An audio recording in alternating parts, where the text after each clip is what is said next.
The Roadhouse is proud to welcome the 9-Inch Nails.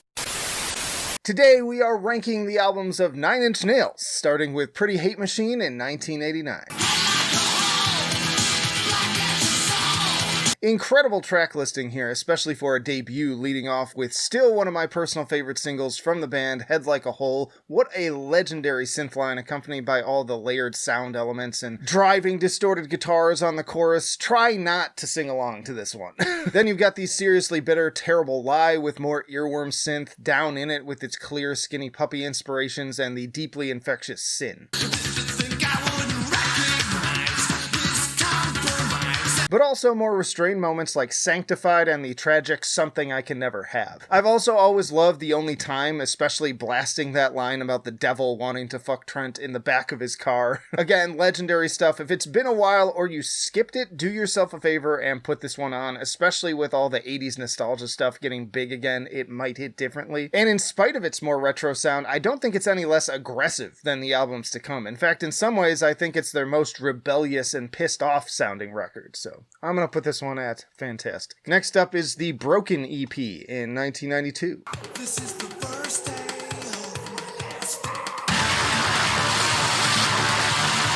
Now, we're not going to get into every side release and Halo number and remix album, but really, no one would argue against including this as a core discography release, given both its quality and importance transitionally. Where Pretty Hate Machine was still holding on to a lot of 80s influences, this is pure 90s violence and nihilism that ended up solidifying 9-Inch Nails' sound and sets up the next release perfectly. There's a really great little mini documentary I watched on YouTube that talks about the history leading up to this EP, but in short, Trent was pissed off with restrictions being put on his creativity by TVT Records, so he jumped ship to Interscope and basically recorded this in secret so that TVT wouldn't touch it as part of their contract. And something else I didn't know doing more research for this video was that Physical has a half-speed recording of Trent's dog. My favorites here are Wish, Last, Gave Up, and Happiness and Slavery, but it's all great, like all incredible tracks. Super heavy. It also hit number 7 on Billboard 200. This one is also going to fantastic. Moving on, we have The Downward Spiral in 1994.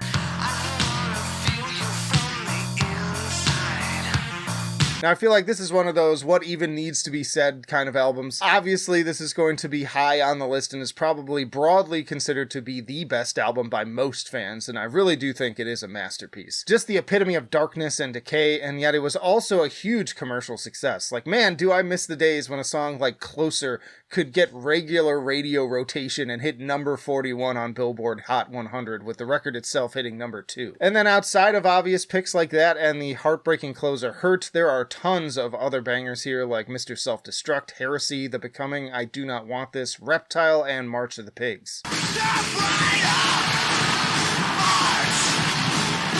Really no bad or even mediocre songs, and they all contribute perfectly to the overall flow of the record. Here we are now over 30 years later, and it's still every bit as impressive to me as it was back then. In fact, it's been a long time since a record has truly had this same impact on me. Definitely one of those albums that got me where I am today with this channel, and I have to give it, again, a big thanks to the state of where mainstream airplay was at the time, that an 8-year-old like me at that time even had an opportunity to be exposed to this kind of music. I feel like now there's so much more music to explore, but you kind of have to know someone to point you in the right direction, which is exactly what I try to do to bridge the gap right here. But bottom line, you know this has to be at perfection. Obviously, we have plenty more albums to go, but just a reminder, if you're enjoying the video so far, to hit the like button and share your own rankings down below, because this is all my opinion. There is no objective ranking, especially for a band like 9-Inch Nails. Don't even try. But moving on, we have The Fragile in 1999. Tried to save myself, but myself keeps slipping away. Now, normally I hate double albums, as in my opinion, most bands who attempt them don't have nearly enough to say to fill that runtime. But this is easily one of the very few exceptions, right up there with the Smashing Pumpkins' Melancholy and the Infinite Sadness. In fact, as much as I love The Downward Spiral, I would go so far as to call this Trent's true magnum opus. Over an hour and 44 minutes, and every second takes us on a journey through such an incredible variety of soundscapes, from the trademark ascending guitar hook and infectious beats of Somewhat Damaged to the final haunting notes of Ripe with Decay. And yet it all flows together so seamlessly without a single dud to show for it.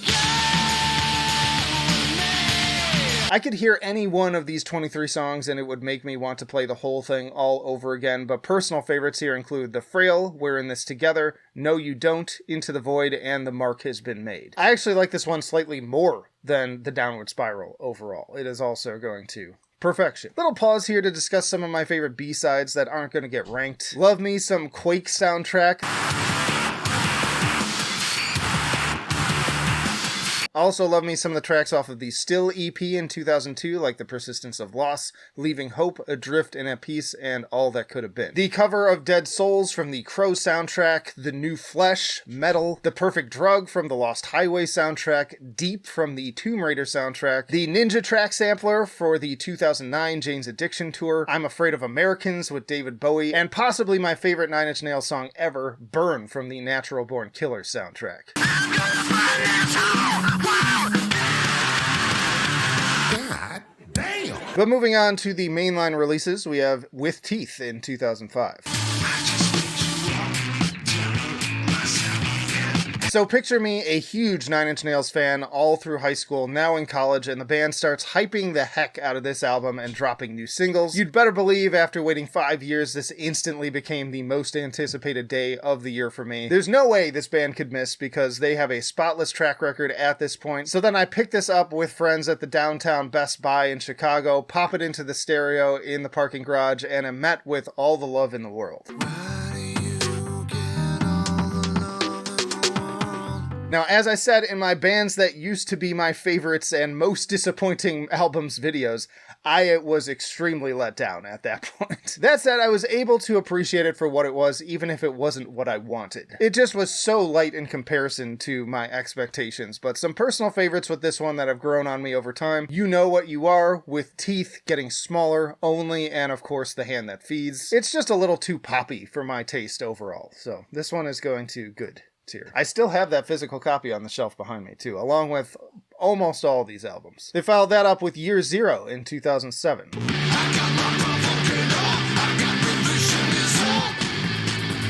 Now, I've been super up and down with this album over the years. I loved it when it came out, then I started to think it was kind of lame, then I liked it again, and now I think I'm kind of somewhere in between. There was a lot of viral marketing and even an ARG in the lead up to this album. One of the few times that I actually followed along with one of those, which was kind of fun to periodically check in on from my dorm computer each day. Lots of lore considering this is a concept album. These days, I don't really care much about anything related to the concept. I just want good music to jam to, and this is kind of a mixed bag on that front. The beginning of the end is a solid way to get things moving, with some groove going into the big single Survivalism, which got a ton of radio play. Vessel and My Violent Heart are probably my favorite deeper cuts with their noisy, pulsating industrial distortion and more aggro energy, and alternatively I dig the more chill and hypnotic Me I'm Not. God-Given and Meet Your Maker are also pretty fun. The Good Soldier has a cool bass guitar, but I don't think it's that great of a song. Same goes for the very on-the-nose Capital G. A bit overlong and kind of inconsistent, but I'm back to at least thinking that this is better than With Teeth overall, so I'm putting it at great tier. We then got Ghosts 1 through 4 in 2008.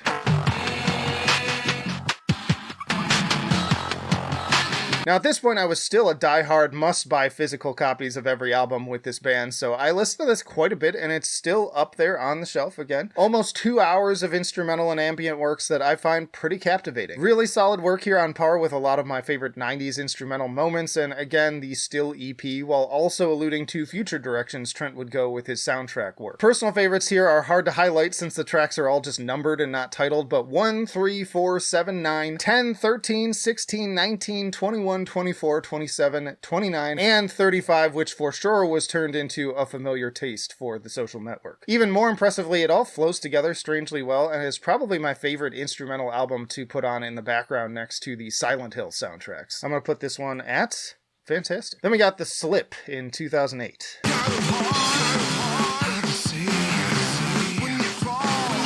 Now, I really dig this album. Very consistent runtime here, starting strong with 999,999 and 1 million, moving into the banging Letting You. Then you've got the driving bass lines of Echoplex and Demon Seed, and garage band drums of Head Down. Another great single with the infectious groove of Discipline.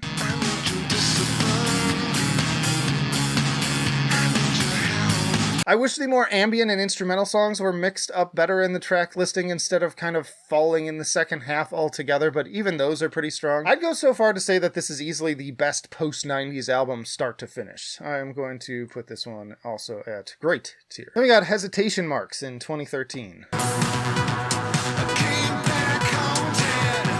I have always hated this album, no matter how many times I go back to it, hoping for a different result. Copy of A is actually thematically the perfect way to kick things off, as it kind of sums up how I see this album. A faded copy of a copy of their better material. I do really enjoy I Came Back Haunted, a really solid playlist track. I actually remember hearing it premiering on the radio during a drive from Memphis to Chicago, and it got me hyped for the album, but unfortunately, nothing else really lives up to that. There are a few other half-passable tracks here, like All Time Low, Disappointed, Satellite, and In 2.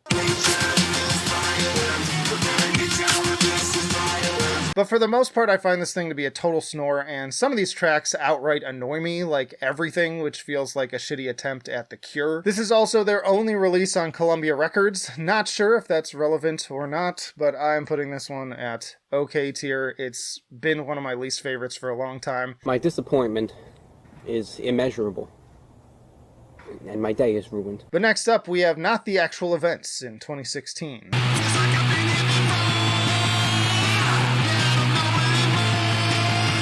Alright, another EP here, and I find that Trent's vocal performance on Branch's Bones is very annoying, and frankly, it kind of sounds lazy and thrown together. Fortunately, though, the rest is pretty solid here. Dear World is pretty good, getting some Daft Punk Tron soundtrack vibes, which is kind of funny. I said that previously when I did this ranking, and that was before it was announced that they would be doing the new one. She's Gone Away also has some seriously creepy, haunting atmosphere, though if I'm being real, I think I mostly like it in association with its performance in Twin Peaks Season 3.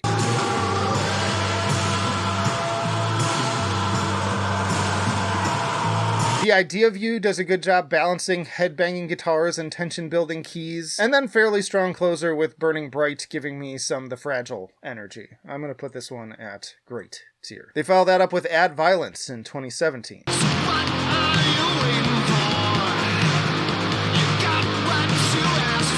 Now this EP does not at all live up to its name. It's mostly among the most boring B-side sounding material to date, and again, I can enjoy Trent's softer side when it's done well. I have plenty of examples in this very video where I've been praising things like, again, The Frail, and the first Ghost collection. But this is all just dreadfully dull. The only thing remotely aggressive is Not Anymore, which is the one standout for me here probably. Fun bass groove to get your head bobbing, good dynamics and surprise changes between the distortion and more sparse synth parts. Well-written track, feels like it would have fit well on With Teeth or The Slip. But overall, I find this EP to be pretty forgettable and is also going to okay. We also have Bad Witch in 2018.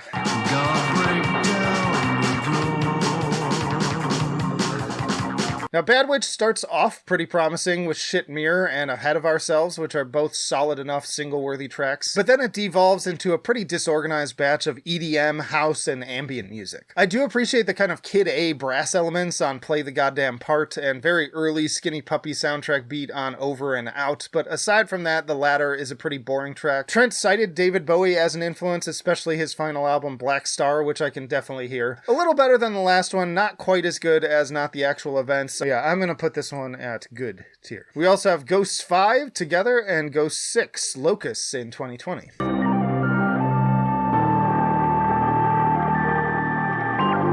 I'm going to cover these two together since they were released simultaneously. Definitely similar vibes as 1 through 4, but I don't necessarily find these tracks to be quite as memorable or engaging on their own. Many of them are written on the longer side in contrast to the more focused compositions of the previous outing, and a lot of them also feel a bit more experimental. I do like that they at least have formal track names here instead of just numbers, and some standouts here being Your Touch, Around Every Corner, Run Like Hell, and A Really Bad Night.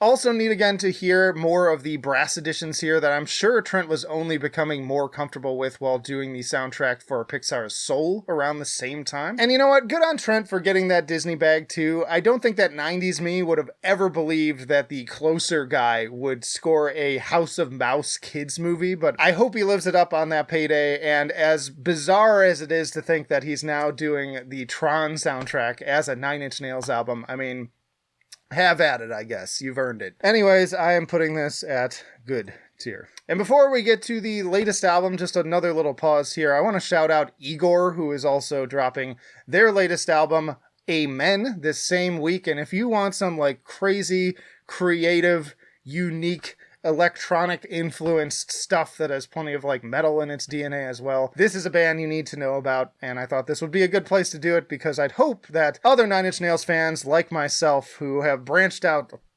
quite a bit since I was first exposed to these guys would be open to something like that. All their albums are amazing.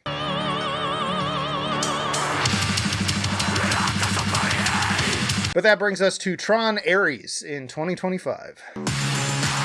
Give me something to believe in. Cool start with instrumentals in it and Forked Reality. These, along with others like The Image of, 100% Expendable, and Building Better Worlds, sound very Blade Runner or maybe even like Stanley Kubrick film score to me. This leading to the big single As Alive as You Need to Be, which many have compared to Pretty Hate Machine with its bouncy 80s synth energy. I'd say it's still more in line with Year Zero or with Teeth, but I dig the energy regardless. And I was happy to discover more vocal tracks here as well, including I Know You Can Feel It with its driving beat and increasingly menacing bass alongside Trent's understated croon. Another pretty With Teeth sounding track to me, but as it goes on, the atmosphere rises to levels more on par with The Fragile.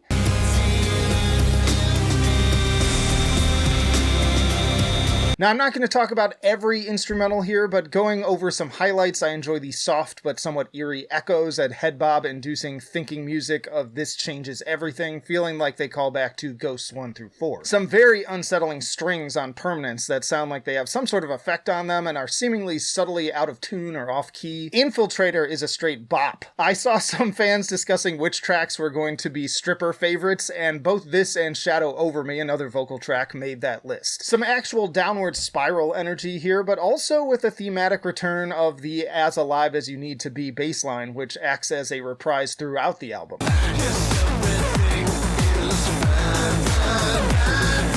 Also really dig the more distorted energy of What Have You Done and A Question of Trust. New Directive even feels like it is playfully toying with that closing melody from Closer. More just blissful piano from Still Remains, always been a sucker for these, and this followed up perfectly by the serene duet Who Wants to Live Forever between Trent and I think his wife. I couldn't find actual clarification on who the female singer on this is. Anyways, the instrumental on this one reminds me a lot of Radiohead's Kid A and ends up as another reprise on No Going Back.